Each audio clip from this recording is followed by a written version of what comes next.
نحمده ونستعينه ونستغفره ونؤمن به ونتوكل عليه ونعوذ بالله من شرور أنفسنا ومن سيئات أعمالنا من يهده الله فلا مضل له ومن يضلله فلا هادي له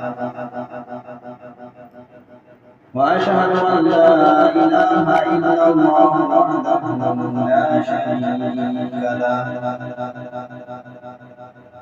ونشهد أن سيدنا وسندنا وحبيب قلوب ربنا ومولانا محمدا عبده ورسوله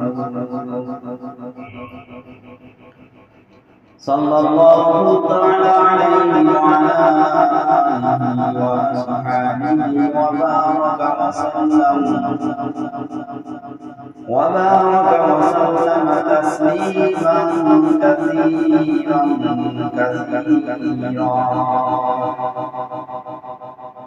أما بعد فقد قال الله تبارك وتعالى في كلامه المجيد والفرقان الحميد أعوذ بالله من الشيطان الرجيم بسم الله الرحمن الرحيم قلنا يا نار كوني بردا وسلاما على إبراهيم وقال النبي صلى الله عليه وسلم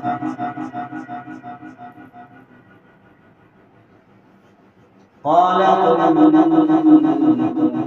يا رسول الله قال قلت يا رسول الله قل لي في الإسلام قال لا أسأل عنه أحدا بعد قال قل آمنت بالله فاستقم فقال شاعر رباط شقاق شهقاء آجها سجد طبيعي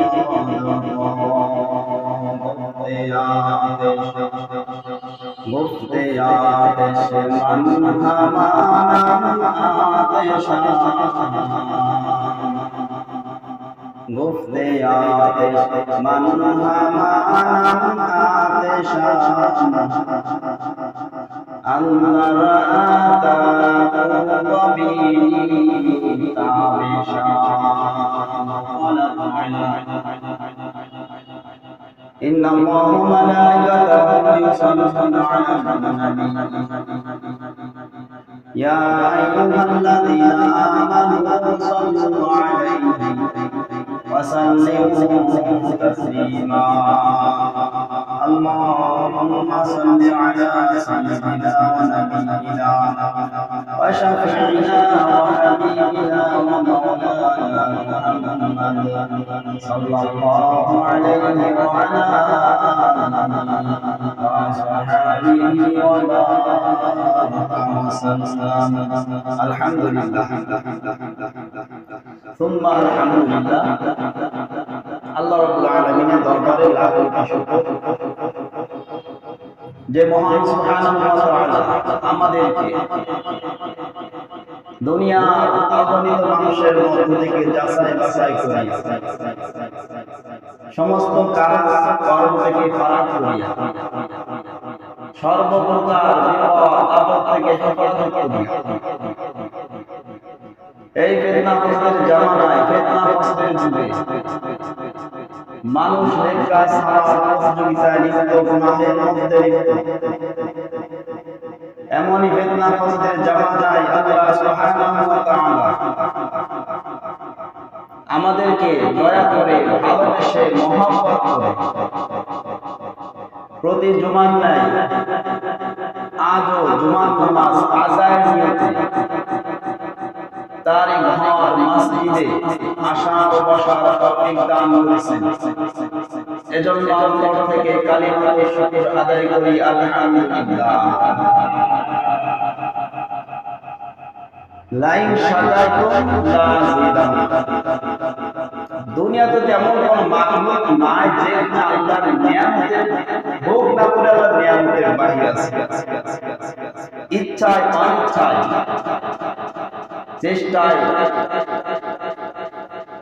চেষ্টা ছাড়া সব ব্যবস্থা আল্লাহর নিয়ামতের মধ্যে রয়েছে।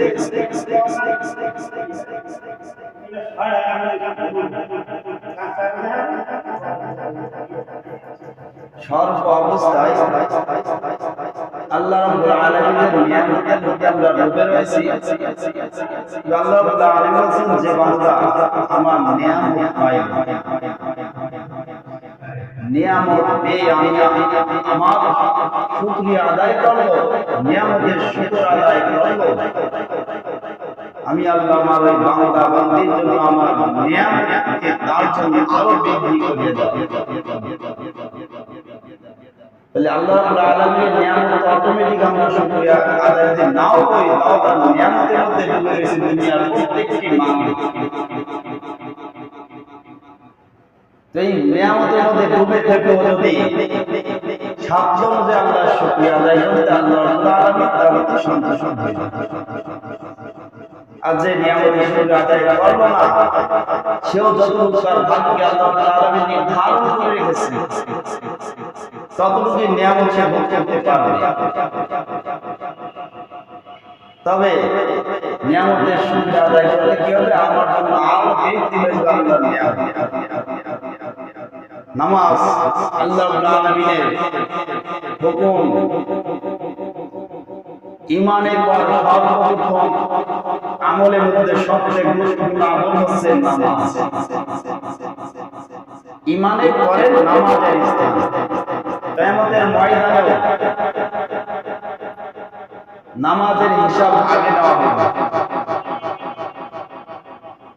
নামাজের হিসাব যারা পরিপূর্ণ হয়ে যায় তার আর বাকি হিসাবের প্রয়োজন নেই। নামাজ ঈমানের পরে সর্বপ্রথম হচ্ছে নামাজের স্থান।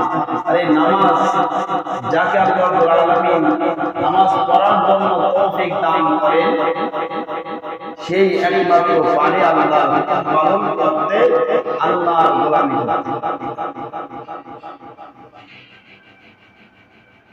বিগত জুমায় আলোচনা করেছিলাম হযরত ইব্রাহিম আলাইহিস সালামের জন্ম নিয়ে কিছু আলোচনা করেছিলাম। আল্লাহ রাব্বুল আলামিন যুগে যুগে নবী রাসূল পাঠিয়েছেন মানুষের হিদায়াতের জন্য, গুমরাহি পথ থেকে আলোর পথে ফিরে আসার জন্য। প্রত্যেকটা নবীকে আল্লাহ রাব্বুল আলামিন দুইটা একটা কইরা কম বেশি কইরা বড় বড় পরীক্ষার সম্মুখীন হতে হয়েছে। কিন্তু এর মধ্যে হযরত ইব্রাহিম আলাইহিস সালাম বড় বড় সবথেকে বড় বড় 5টি পরীক্ষার সম্মুখীন হয়েছে। প্রত্যেকটা নবী এমন পরীক্ষার সম্মুখীন হয়েছে, কেউ দুইটা কেউ একটা, কিন্তু হযরত ইব্রাহিম খলিলুল্লাহ আলাইহিস সালাম 5টা বড় বড় 5টা পরীক্ষার সম্মুখীন হয়েছে। তার জন্মের সময় কঠিন মুহূর্তের মধ্যে আল্লাহ রাব্বুল আলামিন তাকে দুনিয়াতে পাঠাইছেন। আবার যখন আল্লাহর হুকুমে কালেমার দাওয়াত দ্বারা মানুষের কাছে পৌঁছানোর জন্য দাওয়াত দিতে লাগলেন, আল্লাহর হুকুম পালন করলেন, সেই মুহূর্তে তার জন্য বিপদ নেমে আসলো। সেই বিপদটা কি? আগুনের পরীক্ষা। আল্লাহর হুকুমে হযরত ইব্রাহিম আলাইহিস সালাম 3 বছর দাওয়াত মানুষের কাছে পৌঁছালেন। এক আল্লাহর ইবাদত করো, অন্য কোনো কিছুর ইবাদত করো না, কোনো মাখলুকের ইবাদত করো না। যিনি তোমাকে সৃষ্টি করেছেন, যিনি তোমাকে খাওয়াইতেছেন, যিনি তোমাকে পড়াইতেছেন, হায়াত দিয়ে জীবন দান করেছেন, সেই আল্লাহর ইবাদত করো, সেই প্রভুর মাহবুবের ইবাদত করো, সেই মালিকের ইবাদত করো, সেই মালিক ব্যতীত অন্য কোনো মাখলুকের ইবাদত করো না। বলা হয়েছে যে 3টা বছর এইভাবে মানুষের দরবারে দাওয়াত দিয়েছে, কিন্তু সকলে তার দাওয়াত থেকে বিমুখ হয়েছে। এই 3 বছর দাওয়াতের পর আরব দেশে তখনকার যুগের সময় বছরে 2টি মেলা হইত। এই মেলার মধ্যে আরবি অনারবি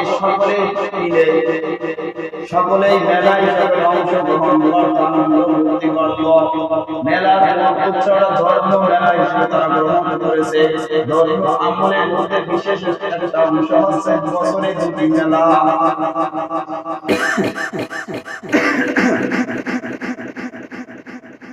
তখনকার যুগে তাদের ধর্মীয় বিধান ধর্ম আমলের মধ্যে বিশেষ অংশ হইতেছে বছরে 2টি মেলা হয়, ধর্মীয় একটা অংশ। এই বছরে 2টি মেলা হয়। এই মেলায় যাওয়ার জন্য প্রত্যেকেই বাধ্যতামূলক কমপক্ষে একটা দিন ওখানে অতিবাহিত করতে হবে। আরবি অনারবি প্রত্যেকে ওখানে একটা দিন অতিবাহিত করা বাধ্যতামূলক ছিল। 3টা বছর দাওয়াত দেওয়ার পর সকলের থেকে বিমুখ। হযরত ইব্রাহিম আলাইহিস সালাম তার পিতাকে দাওয়াত দিলেন, পিতা গ্রহণ করলেন না, বরং পিতাকে দাওয়াত দিয়ে পিতার সঙ্গে তর্ক বিতর্ক হয়েছে। এক পর্যায়ে তর্ক বিতর্ক করে বাড়ি ছাড়া হয়েছে। পিতা বলছেন, তুমি এখন থেকে দূর হয়ে যাও। অর্থাৎ আমরা যে পূর্বপুরুষ দ্বারা মূর্তি পূজা করে আসছে, তুমি সেই মূর্তি পূজা করতে বলো, তোমার স্থান আমার ঘরে নাই, তুমি আমার ঘর থেকে বাহির হও। এইভাবে পিতা পুত্রের মধ্যে তর্ক বিতর্ক। পুত্রের দাওয়াত পিতা গ্রহণ করল না। এইভাবে 3টা বছর অতিবাহিত হওয়ার পর মেলার সময় যখন সমাগত হয়ে গেল, সময় যখন নিকটে চলে আসলো, যে যার মধ্যে মেলায় উৎসব পালনের জন্য প্রস্তুত। সকলের মধ্যে ব্যস্ততায় সময় কাটে। যারা ব্যবসা বাণিজ্য করে ব্যবসা বাণিজ্যের কর্মসংস্থানের জন্য ব্যস্ত রয়েছে। যারা ওখানে গান বাজনা করে গান বাজনা মহড়া কিনায় ব্যস্ত। যে যেখানে আনন্দ উদযাপন করে সেই কাজে নিয়ে ব্যস্ত হয়ে যায়। মেলা করে চলে এসেছে, আর কয়েকদিন পরে মেলায় যেতে হবে। আর বাধ্যতামূলক প্রত্যেকের জন্য 3 দিন না হলো 1 দিন থাকা বাধ্যতামূলক। সবাই সবাইকে দাওয়াত দিয়ে যার যার সরঞ্জাম নিয়ে ওখানে প্রস্তুত হয়েছে। হযরত ইব্রাহিম আলাইহিস সালাম কে দাওয়াত দেওয়া হয়েছে, চলো মেলায় যাই। ইব্রাহিম আলাইহিস সালামকে মেলায় যাওয়ার জন্য দাওয়াত দেওয়া হয়েছে, কারণ বাধ্যতামূলক ছিল 3 দিনের মধ্যে 1 দিন অবশ্যই মেলায় যেতেই হবে, বাধ্যতামূলক। আল্লাহ নবী হযরত ইব্রাহিম আলাইহিস সালাম তাকে যখন মেলায় যাওয়ার জন্য দাওয়াত দিলেন, বুক ভরা কষ্ট নিয়ে আসমানের দিকে তাকায় আল্লাহর কাছে ফরিয়াদ করলেন। আর যারা দাওয়াত দিলেন তাদেরকে বললেন, ইন্নী সাকিম, আমি অসুস্থ, আমি যাবো না, পারবো না, এমন জরুরতটা বিপদের সম্মুখীন হতে হয়। যেহেতু বাধ্যতামূলক প্রত্যেককে একটা দিন ওই মেলায় উপস্থিত হতে হবে। মেলার কাজ কি? মেলার মধ্যে কাজ হইতো গান বাদ্য, মদ পান আর পূজা, এগুলা বিশেষ বিশেষ অংশ আমল ছিল মেলার কাজ। যখন ইব্রাহিম আলাইহিস সালামকে দাওয়াত দিলেন মেলায় যাওয়ার জন্য, ইব্রাহিম আলাইহিস সালাম বললেন, আমি অসুস্থ, আমি যেতে পারবো না। যখন বলছে অসুস্থতা, তারা রেখে চলে গেছে, যেহেতু সময় হাতে আছে পরে যাবে। সকলে যখন মেলায় চলে গেল, মেলায় গিয়ে যার যার উৎসব পালন করতে লাগলো। কেউ মদ্যপানে অভ্যস্ত, কেউ মদ্যপানে ব্যস্ত রয়েছে, কেউ নাচ গান নিয়ে ব্যস্ত, কেউ পূজা অর্চনা নিয়ে ব্যস্ত রয়েছে। আর আল্লাহর নবী হযরত ইব্রাহিম আলাইহিস সালাম এই সুযোগটা কাজে লাগিয়েছে। চিন্তা করছে যে সকলেই তো মেলায় গেছে, গ্রাম ফাঁকা, ফাঁকা সময়টাকে আমি কাজে লাগাই। এবার হযরত ইব্রাহিম আলাইহিস সালাম কুরআন নিয়ে মন্দিরের দিকে রওনা করলেন। বড় মন্দিরে, যে মন্দিরে সকলে মিলে সম্মিলিত ভাবে পূজা করে থাকে, মূর্তি পূজা করে। কুরআন নিয়ে মন্দিরে প্রবেশ করলো, আর মন্দিরে গিয়ে পূজা মন্দিরের মূর্তিগুলো রক্ষা করে বলল, আমি তোমাদেরকে ভেঙে চুরমার করার জন্য আসছি, আমি তোমাদেরকে ধ্বংস করার জন্য আসছি। তোমরা যদি পারো, তোমাদের যদি কোনো ক্ষমতা থাকে আমার সঙ্গে লড়ে দেখাও। মূর্তিদেরকে বলবো যে আমি তোমার সঙ্গে যুদ্ধ, তোমাদের সঙ্গে যুদ্ধ করতে আসছি, তোমরা যদি পারো আমাকে ঠেকাও, আমাকে প্রতিহত করো। কিন্তু মূর্তির তো কোনো ভাষা নাই, মূর্তির তো কোনো শক্তি নাই, কোনো সামর্থ্য নাই। এইভাবে বলে কুরআনটা নিয়ে ভাঙতে ভাঙতে একটি একটি করে প্রত্যেকটি ভেঙে ফেলল। শুধুমাত্র একটি মূর্তি রাখলো, যে মূর্তিটা সব থেকে বড় মূর্তিটা রেখে বাকি সকল মূর্তিগুলা ভেঙে চূর্ণ বিচূর্ণ করে দিল। এইভাবে মূর্তিগুলা ভেঙে চূর্ণ বিচূর্ণ করার পর কুরআনটি বড় মূর্তির ঘাড়ে বাড়িয়ে, বড় মূর্তির ঘাড়ে কুরআনটা ঝোলাই রেখে সে আবার হযরত ইব্রাহিম আলাইহিস সালাম ফিরে আসলেন। এই যে মূর্তিগুলা ভাঙলো, মানুষের অগোচরে ভাঙলো, অগোচরে ভাঙার কারণে শয়তান এটা সহ্য করতে পারে না। শয়তান চিন্তা করলো এই খবর তো পৌঁছানো দরকার, কারণ মানুষ কেউ দেখে নাই, কিন্তু দেখছে কে? শয়তান। শয়তান দেখে সর্বনাশ, আমার দলভুক্ত যারা আছে, মূর্তি পূজা করে যারা জাহান্নামে আমার সঙ্গে যাবে, সেই মূর্তি যদি ভেঙে ফেলে, অনেকে তো তার এই মূর্তি পূজা করতে আগে কমে যাবে, মুখ ফিরাই নেবে, তাহলে আমি শয়তান আমার দল ভাই থেকে হালকা হয়ে যাবে। এটাকে গোপন রাখা যায় না, এটাকে আমাকে প্রকাশ করতে হবে। এইভাবে সে মেলায় গিয়ে শয়তানের তৎপরতায় মানুষের কানে পৌঁছায় দিল, তোমাদের মন্দির, বড় মন্দিরের সকল মূর্তিগুলো ভেঙে চূর্ণ বিচূর্ণ করা হয়েছে। শুনে সবাই মাথাগুলো নষ্ট হয়ে যাওয়া হতো, এত আমরা আমাদের ইবাদতখানা, আমরা তার ইবাদত করি, সবগুলো মূর্তি ভেঙে গেল। শুনে সকলে চলে আসলো, সৈনিকরা চলে আসলো, এসে দেখে করুণ অবস্থা, ভেঙে চূর্ণ বিচূর্ণ করা হয়েছে। শুধুমাত্র একটি মূর্তি রেখে বাকি সকল মূর্তিগুলো ভেঙে চূর্ণ বিচূর্ণ করেছে। তাড়াতাড়ি তারা কি করলো, নমরুদের কানে পৌঁছাইল, খবর দিল রাজা মহারাজ, আমাদের ইবাদতখানা মূর্তির সকল মূর্তিগুলো ভেঙে চূর্ণ বিচূর্ণ করা হয়েছে। বলা হয়েছে কে করেছে, এই এত বড় দুঃসাহস কে দেখাইল? কোন তো সাক্ষী নাই, প্রমাণ নাই, কেউ দেখে নাই। এবার তাড়াতাড়ি রাজার সৈন্য সহ করে চলে আসলো, আর কিছু সৈন্য দলকে ওখানে পাহারা দেওয়ার জন্য নিয়োজিত রাখলো, যাতে করে পরবর্তীতে আর যেন এই মূর্তির উপর হামলা না আসতে পারে। এবার নমরুদ চিন্তা করলে কে ভাঙতে পারে, কে এমন দুঃসাহস কার আছে যে এতগুলা মূর্তি আমাদের ইবাদত যা করি প্রত্যেকে ভেঙে চুরে একাকার করে দিল। এবার যাদের কাছে আল্লাহ নবী হযরত ইব্রাহিম আলাইহিস সালাম দ্বীনের দাওয়াত পৌঁছালেন, আল্লাহর হুকুম লা ইলাহা ইল্লাল্লাহ দাওয়াত দিলেন, এক আল্লাহর ইবাদত করার জন্য বললেন, মূর্তি পূজা থেকে বিরত থাকার জন্য আহ্বান করলেন।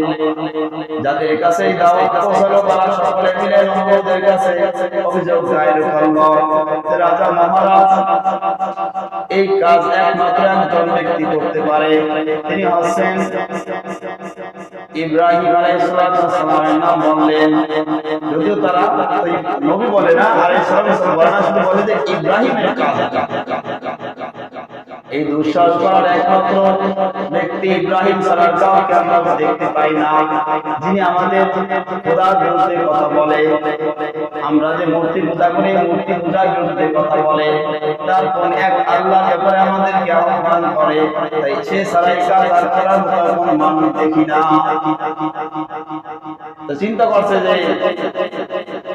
যেহেতু তোমাদেরকে মূর্তি পূজার বিরুদ্ধে দাওয়াত দেওয়া হয়, তাহলে তাকে ডেকে আনো, আমার দরবারে হাজির করো, শোনাবেলা হবে। সে যদি ভেঙে থাকে তার শাস্তির ব্যবস্থা করা হবে, আর সে যদি না ভেঙে থাকে তাহলে তো পূজার ব্যবস্থা করতে হবে।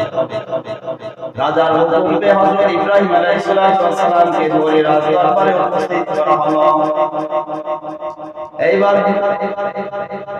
নমরুদ হযরত ইব্রাহিম আলাইহিস সালামকে প্রশ্ন করলেন, হে ইব্রাহিম, আমরা সকলে মেলায় গিয়েছিলাম, ওখানে তো পূজায় ব্যস্ত ছিলাম, ওখানে আমাদের আমলে আমাদের কাজে ব্যস্ত হয়েছি, গ্রামে তো কোনো মানুষ ছিল না, প্রত্যেকে মেলায় উপস্থিত হয়েছে শুধুমাত্র তুমি ছাড়া। এবার বলে মূর্তিগুলা কে ভেঙেছে? ইব্রাহিম আলাইহিস সালাম বলল যে রাজা আমার কাছে জিজ্ঞাসা করতেছেন, বাদশা মূর্তিগুলা যে ভেঙেছে ওর মধ্যে একটা মূর্তি যে ভালো রয়েছে, ওই একটা মূর্তির কাছে জিজ্ঞাসা করতে পারেন, যেখানে এখন অসুস্থ সবল ভালো রয়েছে, বাকিগুলো ভেঙে চূর্ণ হয়েছে, কিন্তু যেটা ভালো রয়েছে ওটার কাছে তো জিজ্ঞাসা করতে পারেন। বাদশা নমরুদ রাগান্বিত হয়ে বলল, ধমক দিয়ে বলল, আরে আহমদ,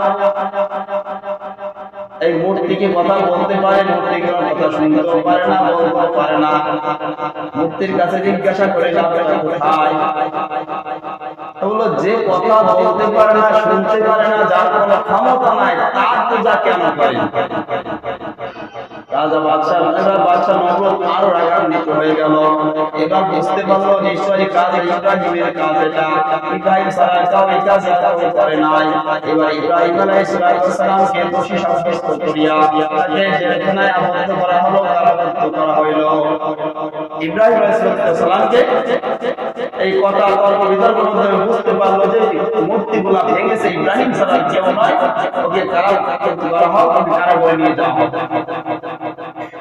এবার রাজ দরবারে পরিবার বর্গ উপস্থিত হয়ে সকলে পরামর্শ করলো, ইব্রাহিম যে আমাদের ইবাদতখানা ঢুকে সমস্ত মূর্তিগুলা ভেঙে চূর্ণ করে ফেলেছে, এখন ইব্রাহিমের কি শাস্তি হতে পারে? এবার সকলে আপনাদের মতামত প্রকাশ করুন। এবার একজন মত পেশ করে। একজন বললেন, হ্যাঁ বাদশা, তাকে মৃত্যুদণ্ড দেওয়া হোক। আর একজন বলল তাকে শুলে চড়ে চড়ানো হোক, ঝুলন্ত অবস্থায় তাকে মৃত্যু পর্যন্ত ঝুলন্ত অবস্থায় রাখা হোক।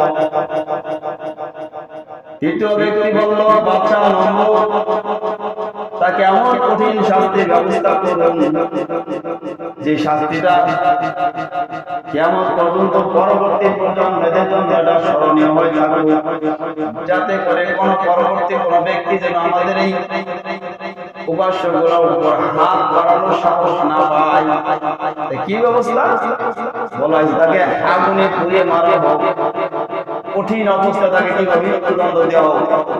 জ্বলন্ত অবস্থায় দিলে তো এক মুহূর্তে শেষ, তাকে এমন কঠিন মর্মান্তিক মৃত্যু দিয়ে আগুনে পুড়িয়ে তাকে মৃত্যুদণ্ড দেওয়া হোক। বাদশা নমরুদের কাছে তৃতীয় ব্যক্তির পরামর্শটা গ্রহণযোগ্য বলে মনে হইল। এইবার সৈন্য দলকে ঘোষণা করা হইল, তোমরা তাড়াতাড়ি আগুন জ্বালানোর ব্যবস্থার জন্য দেওয়ালের ব্যবস্থা করো, যে দেওয়ালের মধ্যে আগুন জ্বালানো হবে। দেওয়ালের প্রশস্ত কত হবে? দেওয়ালের প্রস্থ হচ্ছে 2400 মাইল। 2400 মাইল নিয়ে আমার একটা স্থান বানানো হইল,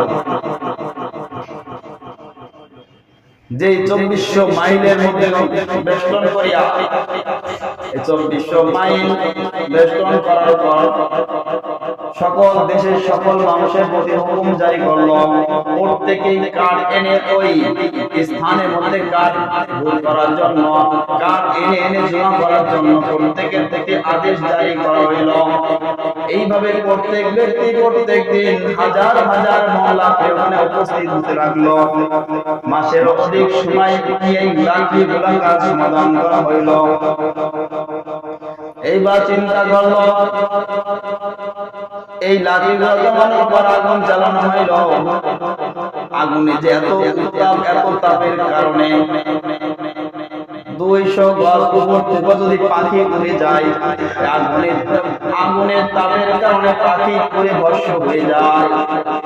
এত আগুনের তাপ বলা হয়েছে যে 200 গজ অর্থাৎ 400 হাত উপর দিয়েও যদি পাখি উড়ে যায়, এই পাখিটা এক মুহূর্তের মধ্যে পুড়ে ভস্ম হয়ে যায়, ছাই হয়ে যায়। আর যে অগ্নিহারা বানানো হইল, তাকে ইব্রাহিম আলাইহিস সালামকে ফেলানোর জন্য নিজেরাই সেই দেওয়ালের কাছে যেতে পারে না আগুনের তাপের কারণে। যারাই তৈরি করলো তারাই নিকটে যেতে পারতেছে না, তাহলে তাকে কিভাবে তাকে ওখানে ফেলানো হয়? এবার আবার পরিষদ বর্গ থেকে পরামর্শ করা হইল কিভাবে ইব্রাহিমকে আগুনের মধ্যে নিক্ষেপ করা যায়। এবার পরামর্শ দিল চরক গাছ তৈরি করার জন্য। বলা হয়েছে হাত পা বেঁধে তাকে চরক গাছে উঠানো হবে। এই চরক গাছে ঘোরাইতে ঘোরাইতে যখন চরকটা ভালোভাবে ঘুরবে, তখন চরকের মুখটা খুলে দিলে সঙ্গে সঙ্গে ছিটকে আগুনের মধ্যে পড়বে। এবার হুকুম অনুযায়ী চরক গাছ তৈরি হয়ে গেল, আর ইব্রাহিম ইসলামের হাত পা বাঁধা শুরু করলো। ইব্রাহিম আলাইহিস সালাম যখন হাত পা বেঁধে হাত পা বাঁধা শুরু করলো, আল্লাহর নবী আল্লাহর দরবারে কান্না শুরু করলো, হে আল্লাহ, হে রব্বুল আলামিন, আসমানে আমি একা, জমিনে আমি একা, তোমার গোলাম দাসত্ব করি আমি একা। মানে আল্লাহ কাছে বলল যে আসমানে আপনি একা, দুনিয়াতে জমিনে আমি ইব্রাহিম একা, আপনার ইবাদত করার মতো আমি একজনই আছি। ওয়াহিদুন আব্দু, অর্থাৎ একমাত্র আমি আপনার ইবাদত করি। হাত পা বেঁধে তাকে চরক গাছে চড়ানো হইল। চরক গাছে চড়ানোর পর চরক যখন ঘুরলি দিবে, অনেক মানুষ ধরে চরক ঘোরানোর চেষ্টা করলো, চরক আর ঘুরতেছে না। ব্যাপার কি, কত কষ্ট পরিশ্রম করে চরক বানানো হইল, অথচ সেই চরক আর ঘোরানো যাইতেছে না। চরক যদি না ঘুরে তাকে কিভাবে আগুনের মধ্যে নিক্ষেপ করবো, এটা দেখো শয়তানেরা ভালো লাগছে না। কিন্তু এখানে কি হচ্ছে, এখানে ব্যর্থ হয়ে যাচ্ছে। চরকটা না ঘুরাইতে পারে তাকে আগুনের মধ্যে ফেলাইতে পারবে না। আগুনের মধ্যে ফেলাইতে না পারলে শয়তান আনন্দ পাবে না। এবার শয়তানের মানুষের ভ্যাস ধরে, দরবেশের ভ্যাস ধরে ওখানে উপস্থিত হয়ে পরামর্শ দিল, বাদশা নমরুদ, দুনিয়ার সমস্ত মানুষ এসে যদি চরকটা ঘোরানোর চেষ্টা করো, ঘোরাইতে পারবে না। ব্যাপার কি, আমি যা দেখি তোমরা তা দেখো না। কারণ তোমরা যে চরকটা ঘোরানোর চেষ্টা করছো, চরকটা ধরে রাখছে আল্লাহর ফেরেশতা। সুবহানাল্লাহ, কে? আল্লাহ ফেরেশতা চরক ধরে রাখছে। তোমার চরকটা ধরতে চাচ্ছ, সারা দুনিয়া মানুষ এসে চেষ্টা করো, একটু নয়তে পারবে না। এবার বাদশা বলল, উপায় কি? উপায় একটা আছে। কি উপায়? 40 জন যুবক যুবতী এখানে প্রকাশ্যে জেনাজা করে দাও। 40 জন যুবক যুবতী এনে জনসম্মুখে এখানে জেনারেল শুরু করে দাও, দেখবা অটোমেটিক চেষ্টা করলে চরক শুরু হয়ে গেছে ঘোরা। কারণ ফেরেশতাকে ধরাইতে গেলে ওখানে কি অপকর্ম করতে হবে। আর যখন ওখানে বাদশা নমরুদ যখন হুকুম দিল, যুবক যুবতীরা ওখানে জেনা শুরু করলো, ফেরেশতারা লজ্জায় ওখান থেকে বিদায় নিয়ে নিল। এরপর যখন চরক ঘোরা শুরু হইল, চরক ঘুরে যখন ঘুরতে ঘুরতে চরকের মুখটা দখল করা হইল, ছিটকে গিয়ে যখন আগুনের মধ্যে চরক ইব্রাহিম আলাইহিস সালাম যখন করবে, এই আগুনের মুহূর্তে যখন করবে, সেই মুহূর্তে আল্লাহ রাব্বুল আলামিন আগুনকে হুকুম করলো, এই আগুন তুমি আরামদায়ক শান্তিদায়ক তুমি ঠান্ডা হয়ে যাও। শুধু ঠান্ডা নয়, কারণ ঠান্ডাটা অতিরিক্ত ঠান্ডা এটাও কি জাহান্নামের একটা আযাব, অতিরিক্ত গরম এটাও জাহান্নামের আযাব। জান্নাতের মধ্যে যা আছে সব হলো নিয়ামত, জাহান্নামের মধ্যে যেটা আছে সব হলো গজব। অতিরিক্ত ঠান্ডা এটাও কিন্তু কষ্টকর, অতিরিক্ত গরম এটাও কষ্টকর। قلنا يا نار كوني بردا وسلاما على إبراهيم হে আগুন তুমি আমার ইব্রাহিম আলাইহিস সালামের জন্য আরাম দাও, শান্তি দাও, ঠান্ডা হয়ে যাও। শান্তি দাও, ঠান্ডা হয়ে যাও। যে শান্তিটা শরীরের জন্য মানে শান্তি বা আরামদায়ক হয় এমন শান্তিদায়ক হয়ে যাও। আল্লাহর হুকুম অনুযায়ী আগুন শান্তিদায়ক আগুন হয়ে গেল। যে আগুনের কাজ হচ্ছে ভস্ম করে দেওয়া, সেই আগুনের মধ্যে হযরত ইব্রাহিম আলাইহিস সালাম শান্তি উপভোগ করতে লাগলেন। যখন আগুনের মধ্যে পড়লেন, আল্লাহর হুকুমে হযরত ইব্রাহিম আলাইহিস সালাম একটা সিংহাসন এনে তাকে বসার জন্য ব্যবস্থা করলেন। জগে করে শরবত আনলেন, মধু আনলেন, ওই সিংহাসনের মধ্যে আগুনের মধ্যে বসে শরবত পান করে মধু পান করতে লাগলেন। এদিক বাদশা নমরুদ চিন্তা করলো যে আগুনের মধ্যে আমার সঙ্গে ইব্রাহিমকে ফেলিলাম, দেখি সে ইব্রাহিমের অবস্থা কি দেখার জন্য বড় বড় ইমারতের উপরে তলায় উঠে গিয়ে ইব্রাহিমের অবস্থা দেখার জন্য উপস্থিত হওয়ার দেখার জন্য উপরে উঠলো। সঙ্গে ছিল তার নিজের এক কন্যা সহ উপরে উঠলেন। তারপর দেখলো যে আগুনের কাজ হচ্ছে ভস্ম করে দেওয়া, অথচ সেই আগুনের মধ্যে ইব্রাহিম আরামের সাথে সিংহাসনের মধ্যে বসে রয়েছে। তার থেকে বড় কষ্টদায়ক কথা হচ্ছে তুমি এত হাজার হাজার মন সকল জনতাকে আমি যে আহ্বান করলাম আগুন দহন করে লাকড়িগুলা, এই লাকড়িগুলো কাঁচা হয়ে পাতা ছেড়ে ফুল ফল দিতে শুরু করছে, যেটা আমি আগুনের অগ্নিশিখা বানাইলাম আর যে লাকড়িগুলা দিলাম, মরা লাকড়িগুলা জীবিত হয়ে ফুল ফল দেওয়া শুরু করছে। যখন হযরত ইব্রাহিম আলাইহিস সালাম তখন আগুনের মধ্যে পতিত হইলেন, এদিকে সকল বনের প্রাণী পশু পাখিও কেঁদে আসলে কান্না শুরু করলো। কান্না করতে করতে চিন্তা করছে আল্লাহর নবী ওখানে আগুনে পড়লে আমরা বাগানে বসে থাকবো, উপকার না করতে হলে আল্লাহর রাসূলের সঙ্গে আল্লাহর নবীর সঙ্গে মৃত্যুবরণ করি। পশু পাখি পশু কি করছে ওখানে আগুনের মধ্যে ঝাঁপ দিয়েছে আল্লাহর নবীর সঙ্গে মৃত্যুবরণ হোক। যখন আগুনের মধ্যে ঝাঁপ দেয় সুস্থ সবার কোনো আগুনের কোনো তাপ নাই, আগুনের কোনো বিনা তাপ নাই। পাখিগুলো ডাল ডালে বসে যে মরা ডাল বলে বাংলা গজায় রুট রয়েছে সেই ডালে বসে কিছু কিছু করে ডেকে ডেকে ওখান থেকে একটা জান্নাতের বাগিচা বানাই দিয়েছে। এদিকে বাদশা নমরুদ রাগান্বিত হয়ে গেল যে আগুনের কাজ হচ্ছে ভস্ম করে দেওয়া। তাই কবিতায় কবির ভাষায় বলেন রবাত ইশকাদ শাহকারে তলকো, যে রবাত আগুনে আগুন তোমার কি হইল যে তোমার কাজ সে ভস্ম করে দেওয়া, তোমার সে ভস্ম করে সেই ক্ষমতা গেল কোথায়? আগুন তার জবে বলে কবির ভাষায় গুফতে আতেশ মান হামানাম আতেশান, গুফতে আতেশ মান হামানাম আতেশান, আন্দার আতা কুববিনি তাবেশান। হে বাদশা নমরুদ, আমার ক্ষমতা গেল কোথায়? আমি যে আগুন আমার যে স্বভাব ভস্ম করে দেওয়া, আমার সেই স্বভাব এখনো বহাল রয়েছে। তুমি আমার ভিতরে আসো, এসে দেখো আমার তাপ কেমন। আগুন বাদশাকে সম্বোধন করে বলে তুমি আমার ভিতরে আসো, এসে দেখো আমার তাপ কেমন। এই অবস্থা দেখার পর বাদশা নমরুদ রাগান্বিত হয়ে গেল, আগুন আমাদের সঙ্গে বেঈমানি করলো। বলে ইব্রাহিম আলাইহিস সালামকে আগুনে পুড়ে মারা যাবে না, তাকে ভিন্ন পথ অবলম্বন করতে হবে। কি ভিন্ন পথটা? কি সকলকে আদেশ করো তোরা দূর থেকে পাথর নিক্ষেপ করো, যে পাথরের আঘাতে যেন ওখানে কি হয় মৃত্যুবরণ করে। এবার সকলে পাথর মারা শুরু করলো, আর আল্লাহর হুকুমে পাথরগুলো জমিনে পড়লো না। হযরত ইব্রাহিম আলাইহিস সালামের মাথার উপর পাথরগুলো ভাসতে লাগলো, মাথার উপরে ভেসে উপর দিয়ে ছায়া দান করলো। যে পাথর মারে আঘাত করার জন্য সেই পাথরটাকে কি করে? ছায়া দান করে। হুকুমকার আল্লাহ, আল্লাহর সঙ্গে থাকবে। দুনিয়ার কোন বিপদ তাকে কি করতে পারবে না, ধ্বংস করতে পারবে না।